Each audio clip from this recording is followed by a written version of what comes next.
நாகையிலிருந்து வெளிநாடுகளுக்கு கப்பல் போக்குவரத்து அதிகரிக்க நடவடிக்கை எடுப்பேன் என நாகை மனிதநேய மக்கள் கட்சி வேட்பாளர் ஜவாஹிருலோ வணிகர்கள் மத்தியில் வாக்குறுதி அளித்துள்ளார்.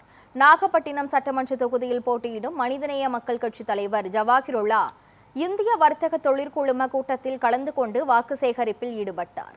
திமுக மாவட்ட செயலாளர் கௌதமன் முன்னிலையில் நாகை தொகுதிக்கு தேவையான வளர்ச்சிப் பணிகள் குறித்த கோரிக்கை மனுவை ஜவாஹிருல்லாவிடம் வர்த்தக தொழில் குழும நிர்வாகிகள் வழங்கினர்.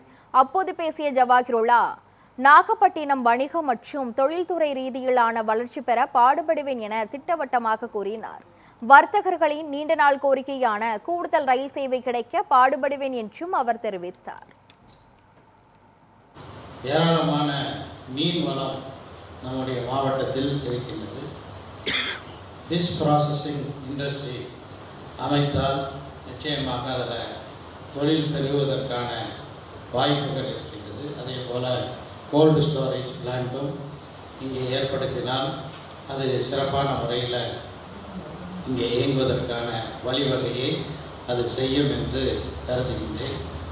வேலைவாய்ப்பை உருவாக்குவதற்காக வேண்டி இது போன்ற நிறைய தொழில்களை, ஏனென்றால் இங்கே ஒரு பக்கம் மீன் வளம் என்றால் இன்னொரு பக்கம் வேளாண்மை நிறைந்த ஒரு மாவட்டம்.